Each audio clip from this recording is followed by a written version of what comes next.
creo que hay que un poco apartarse de esta visión y ser capaz de ver las instituciones de educación superior desde una óptica un poco distinta y desde mi punto de vista un poco más cercana a nuestra propia realidad y a la realidad del mundo en que nos movemos, ¿no? Yo pienso sinceramente que uno de los grandes déficits que tienen nuestras instituciones de educación superior en Iberoamérica en general y en otras partes del mundo, en parte en Europa también, como lo he dicho en España algunas veces, es un déficit de autoestima. Es decir, el habernos fijado de una forma implícita o, en fin, quizá no explícita, un modelo determinado de universidad ha generado en nuestras propias instituciones un déficit de autoestima porque somos conscientes de que no tenemos una universidad como las que nosotros adoptamos o hemos adoptado como modelo de lo que debe ser una universidad. Y yo creo que hay que luchar contra este déficit de autoestima porque no hay ninguna razón para tener esta autoestima baja, ¿no? Yo pienso que las instituciones de educación superior en general, y en nuestra región en particular, están realizando y han realizado en los últimos años una gran labor en el desarrollo precisamente de la sociedad a la que están sirviendo. Porque yo digo entre mí que evidentemente el mérito de una universidad que se propone ser una World Rank University es conseguir tener unos alumnos extraordinariamente seleccionados en un número reducido y evidentemente llevar a estos alumnos al máximo nivel que puedan conseguir. Y yo digo que a menudo muchas de estas instituciones el valor añadido que le generan al alumno que ingresa es cero, porque muchos de esos alumnos tendrían exactamente las mismas posibilidades de éxito una vez han sido seleccionados por su universidad sin haber hecho los estudios que en ella van a cursar, porque simplemente la selección a que los han sometido ha generado un nivel del alumnado tan elevado y usualmente además vinculado con orígenes sociales privilegiados que hace que las oportunidades que estos jóvenes tienen pues sean las mismas antes o después de haber hecho la carrera una vez han sido seleccionados. Y por lo tanto, esto que es excesivo y exagerado, pero lo digo un poco para poner de manifiesto una visión un poco bastante crítica con la relación, con la realidad, ¿no? Desde mi punto de vista, pues yo digo, eso no tiene mucho mérito. Lo que realmente tiene mérito es tener una sociedad, considerar el conjunto de la misma y conseguir elevar el nivel del conjunto, no de una élite determinada, de un 1, un 2, un 5% de la población, sino del conjunto de la población. Y eso no se puede hacer con World Rank Universities. Esto hay que hacerlo con universidades que en vez de ser World Rank Universities sean universidades aferradas a la realidad del territorio y a la sociedad a la que están sirviendo.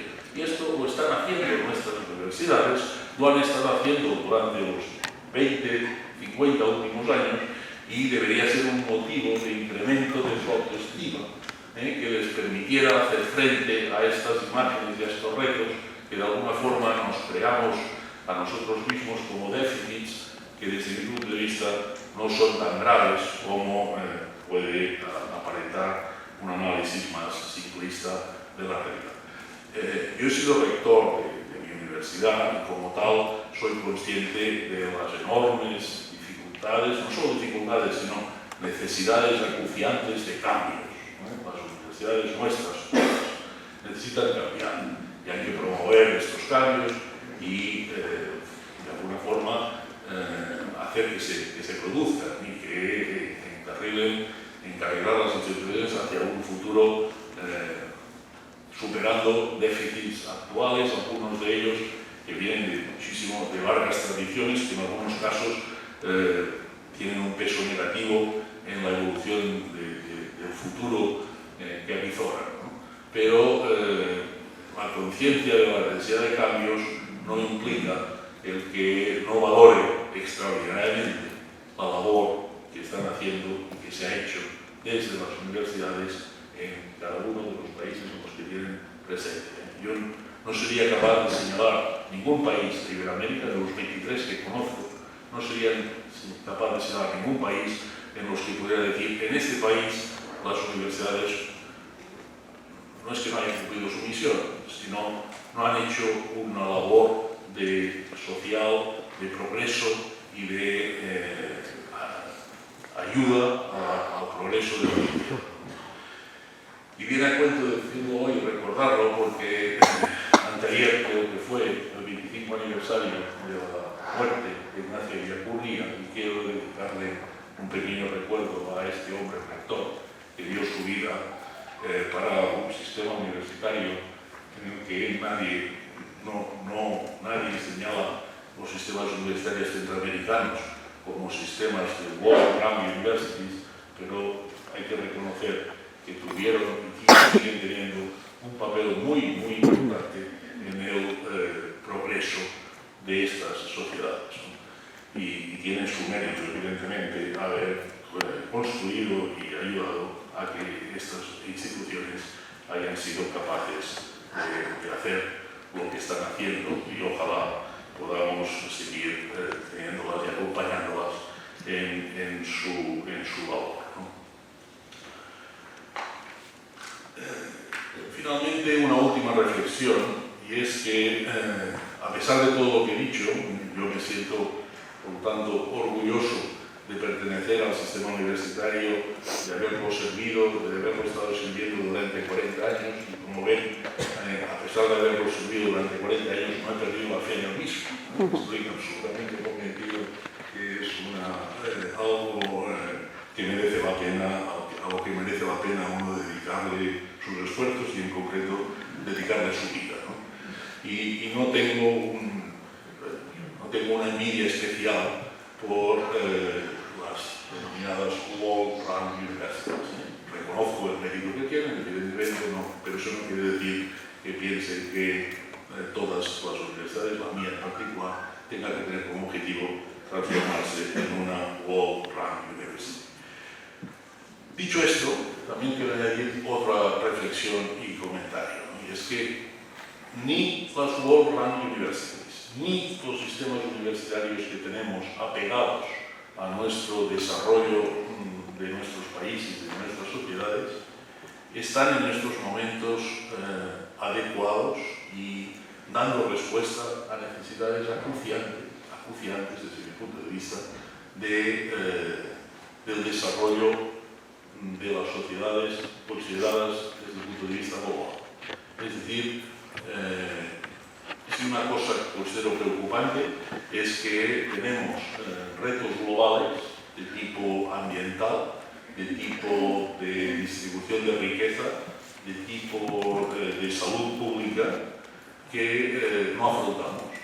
Y no afrontamos ni siquiera desde las World Round Universities, ni tampoco desde nuestras propias universidades, ¿no?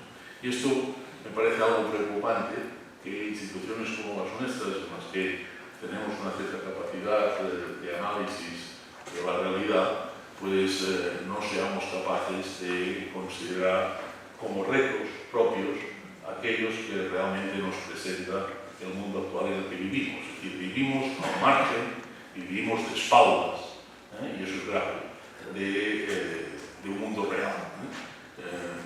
El objetivo de desarrollo es inabastable, es decir, no sé cuántas son, pero serían por lo menos 4 o 5 planetas los que se necesitarían para sostener un nivel de vida como el del mundo desarrollado si se generalizara para todo el mundo. Por lo tanto, eso es discutible. Por lo tanto, y ante esto nadie está construyendo un discurso que nos conduzca hacia una capacidad de acción dirigida en la dirección adecuada. En este sentido, yo les puedo decir, simplemente aportar un hecho, y es que en mi universidad existe una pequeña secretaría de una institución que se denomina UNI, es el acrónimo del Global University Network for Innovation, que es una institución creada con el aporte o soporte de, por un lado, UNESCO y por otro lado, la Universidad de las Naciones Unidas. Eso se creó en el año 1999, después del Congreso Mundial de la UNESCO en el año 98, pues un poco para seguir la evolución de la educación superior en el mundo, y esta es una red universitaria auspiciada por la UNESCO, realmente global, porque ahí hay presencia de universidades no solo del mundo desarrollado, de Iberoamérica, sino de África, de Asia, de los países árabes, de Extremo Oriente, etcétera, etcétera, ¿no? Y allí cada 2 años elabora un informe sobre el estado de la educación superior. El último ha sido publicado hace menos de un mes y nos enfrenta precisamente a esta realidad, ¿no? Al hecho de que las universidades hoy no estamos siendo capaces de dar respuesta a los verdaderos retos profundos que aparecen en el mundo globalizado en el que estamos inmersos. Y esto lo dejo simplemente como un tema de reflexión, les invito a consultarlo, pero creo que es un reto que nos supera en estos momentos a nosotros, en nuestras universidades, y también a las world-run universities que viven absolutamente de espaldas de esta realidad. Nada más. Creo que el tiempo se ha agotado.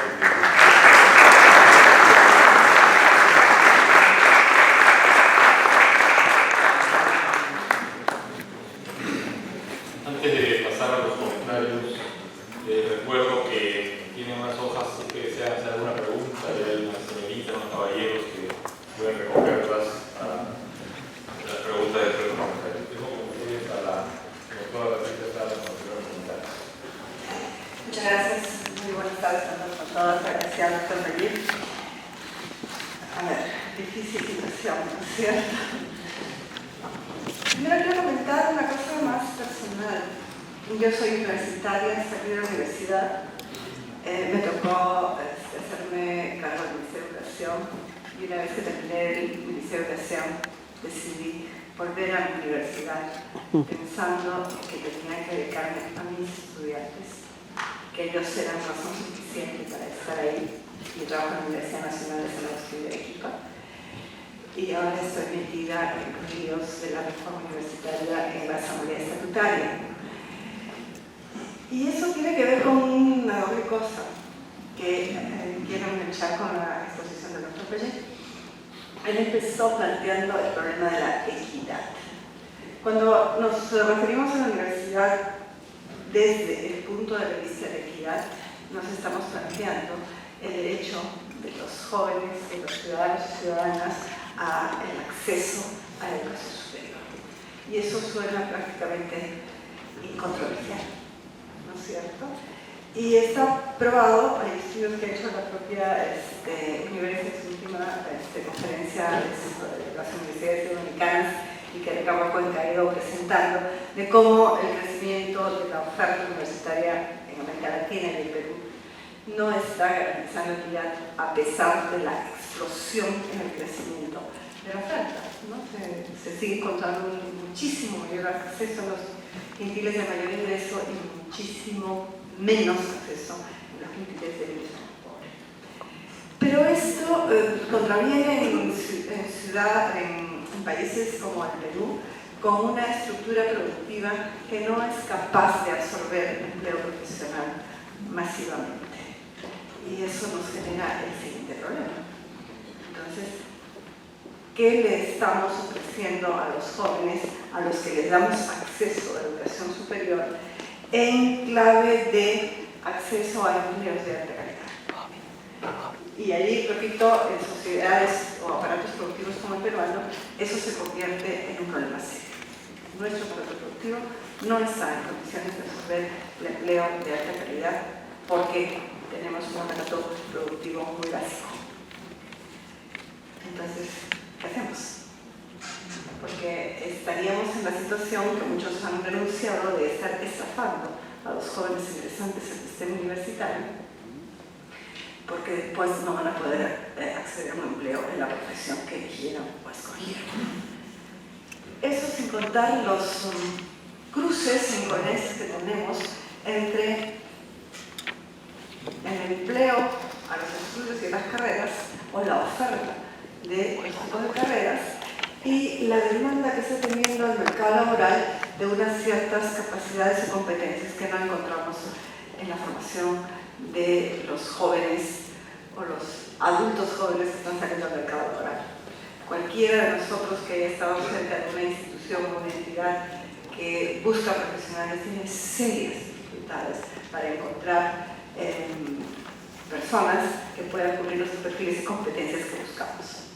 Entonces, no nos estamos mirando unos a otros, y ya no estoy hablando de la articulación entre la producción y la investigación, de la articulación entre la universidad y las empresas en clave de investigación, tecnología, innovación tecnológica, etc. Estoy hablando solamente en la clave básica, desde mi punto de vista de la formación universitaria, de formación profesional, que ha abierto además una oferta no solamente en número de postulantes muy grande, sino también en número de nominaciones profesionales absolutamente grande.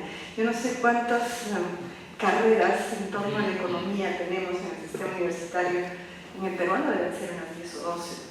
Economía y comercio internacional, economía solamente, economía rural, economía sustentable, y ustedes pueden imaginar todos los apellidos que se imaginen. En educación debemos tener más o menos unos 35 o 40, digamos, nominaciones de la carrera de educación, desde lo básico, primaria, inicial, secundaria, hasta educación sostenible, educación para el trabajo, educación rural, etcétera, etcétera, etcétera, etcétera.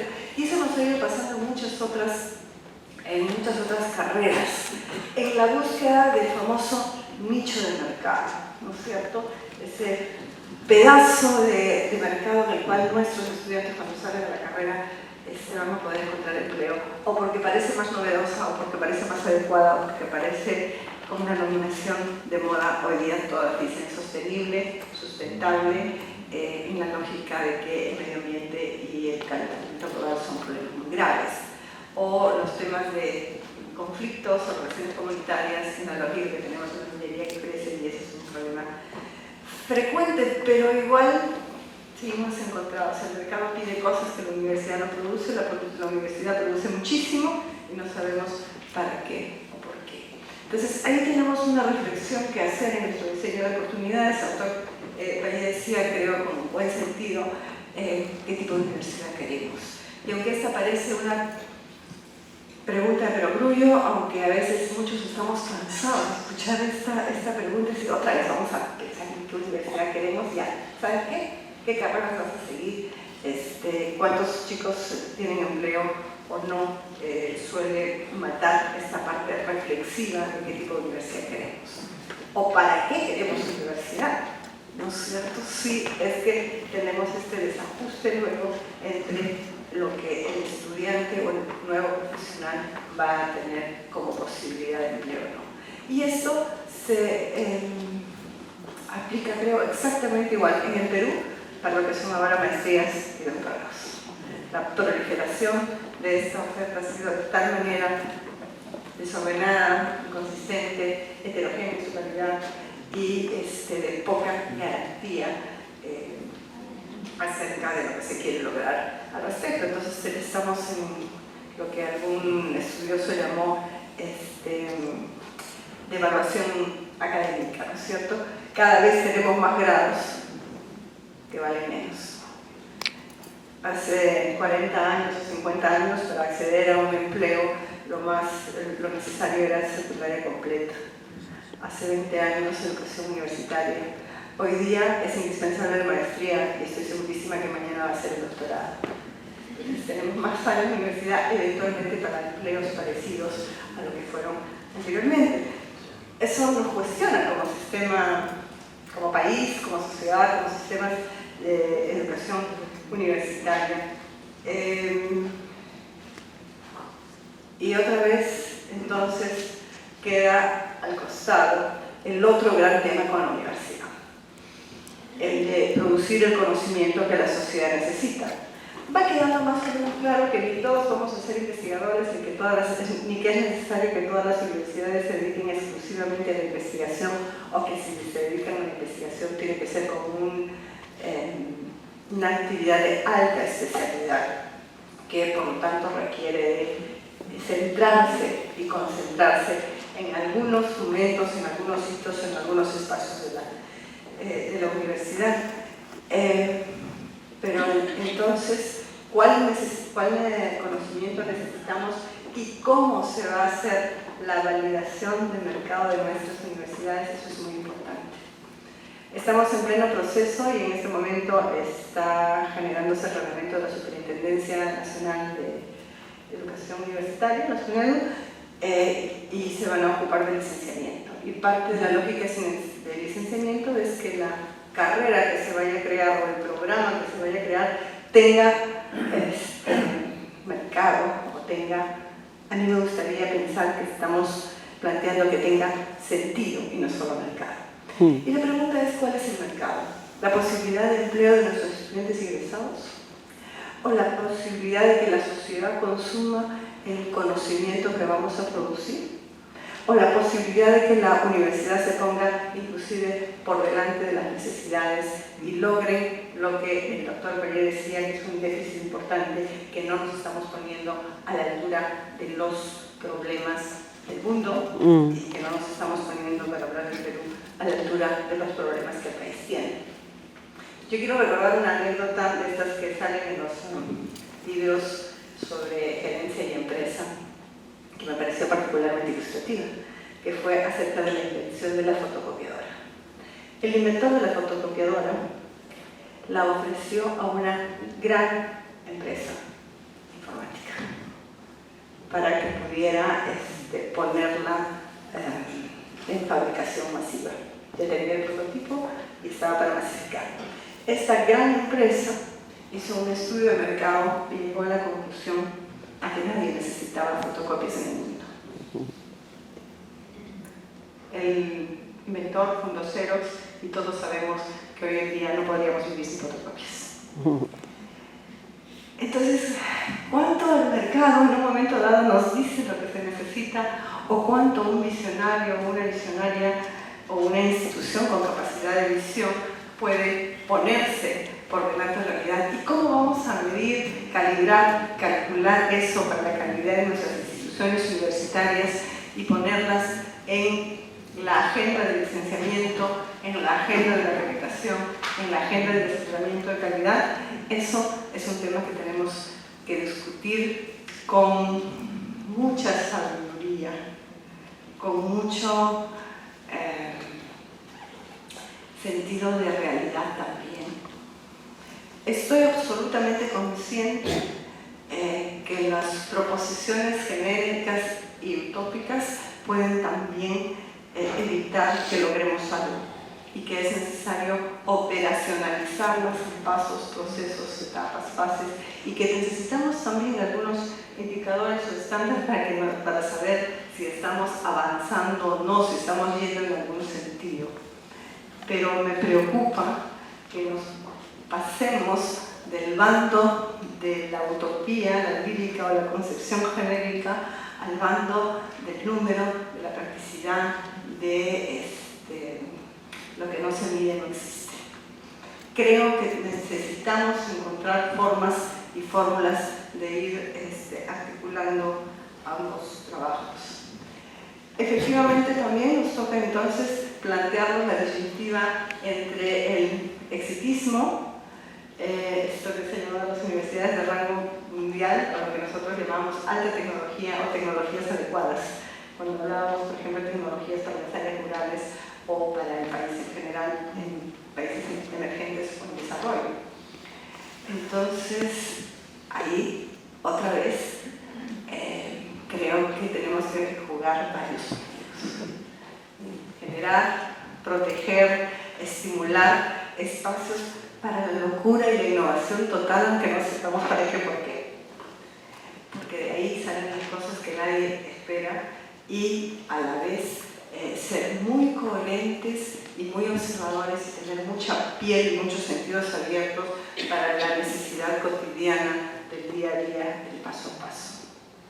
Aquí quiero plantear otro tema que me parece particularmente importante, y es que, como se dijo, en países como el Perú, muchos de nuestros estudiantes, sobre todo en las universidades nacionales y más aún en las regiones fuera de Lima, tenemos un elevado porcentaje de estudiantes que son los primeros de su familia en acceder a la educación superior. Eso lo dijo el doctor Payet. Eso tiene una connotación importante porque estamos hablando de la expectativa de ascenso social que tienen las personas a través de la educación. Que a pesar de todo sigue funcionando, no como pensábamos hace 5 o 6 décadas, pero sigue funcionando, sobre todo en países como el nuestro. Y eso implica una ruptura muy grande de lo que las personas quieren en su vida futura respecto a lo que es su vida presente o su vida pasada. Me explico. Las personas no quieren ser como eran sus padres. Por lo tanto, van a escoger carreras que les permitan ser lo suficientemente diferentes. Los hijos de las personas que viven en el campo no quieren estudiar carreras asociadas al trabajo en el campo. Y sus padres no quieren que lo hagan tampoco. Entonces, la rueda del ingreso del conocimiento en las áreas rurales va a seguir siendo inexistente. Vamos a estar con cadenas rotas, ¿no es cierto? O les puedo poner un ejemplo de una persona que me tocó verla. Una señora que trabajaba haciendo servicio doméstico, tenía un hijo que estaba terminando la secundaria y estaba buscando qué hacer. Había decidido elegir una carrera técnica y bueno, ahora existe beca 18, ¿no? Entonces, mira, hay estas becas, tu hijo puede estudiar esto. El niño inclusive fue a mi casa, exploramos en la página web del Pronaved la oferta de becas que tenía y el niño decidió que no quería ninguna porque quería estudiar en un Instituto Técnico Comercio Internacional. Y eso no está dentro del abanico de becas, de beca 18. Entonces uno se pregunta cómo es la expectativa de superación o de ascenso social de las personas y cómo encuadra con las necesidades o las ofertas sobre la parte de necesidades reales o demandas existentes actualmente en el país, en nuestros países, en nuestra sociedad o en el desarrollo. Ahí hay algo también que resolver, ahí hay algo también que conversar. Tiene que ver eventualmente también con las escalas de prestigio que tienen las diferentes carreras y tiene que ver también con la enorme fuerza que tienen la propaganda y la moda. La posibilidad de este joven de ejercer como exportador es prácticamente nula. Pero hemos metido la fantasía de que nuestras microempresas y nuestros pymes van a ser exportadores. Entonces, estas cosas es parte de la agenda que tenemos que trabajar. Como parte de la agenda que hay que trabajar es el encuentro entre los saberes producidos no formalmente, lo voy a decir de una manera que alguien me criticaría, y los saberes formales. Voy a poner también un ejemplo de una investigación que me tocó hacer en las áreas rurales santoandinas de Arequipa, donde se crían alpacas. Ahí hay muchos proyectos de ONGs para mejorar el nivel técnico de la fibra de alpaca. Me tocó entrevistar al ingeniero que trabajaba ahí y al campesino que era parte de la. El campesino decía, sí, el ingeniero es buena gente, seguramente ha aprendido muchísimo, venía de una universidad prestigiosa de aquí de Lima, pero de alpacas no sabe nada, es de amigo. Sí, no, y cuando entrevisté al ingeniero, el ingeniero dijo, sí, el señor es bien buena gente, conoce mucho, tiene una larga tradición, pero de tecnología no tiene nada. Los dos se encontraron, trabajaron juntos durante muchos años, cada uno pensó que le estaba enseñando algo al otro y nunca lograron aprender nada de uno del otro. cómo comunicamos el mundo del conocimiento formal con el mundo del conocimiento práctico. Creo que eso es muy importante. Quiero terminar y limitar el tiempo con una siguiente preocupación, y es la función de los espacios universitarios y de las universidades o del sistema universitario de educación superior en la cohesión social. Hace, otra vez, 40, 50, 60 años, las escuelas secundarias eran los espacios de encuentro de personas de diferentes estratos y condiciones sociales, era donde la gente que eventualmente iban a ser los líderes de la sociedad se conocían y eran espacios de cohesión social. Eso dejó de ser, se fue segmentando la educación escolar, los privados por acá, los nacionales por acá, los pobres menos pobres, los pobres, etc. Hoy eso es un desastre de segmentación. Pero entonces estaban las grandes universidades nacionales como los espacios de encuentro de la sociedad peruana o de las sociedades en América Latina y en el mundo, y esos eran los espacios de construcción de cohesión social. Ahora nuestro sistema universitario también está segmentado por universidades privadas más caras, menos caras, baratas, muy baratas y nacionales. Entonces, ahora, ¿dónde están los espacios de encuentro de cohesión social? Sin contar que la cohesión social no está en la agenda de producción de conocimiento y de formación universitaria.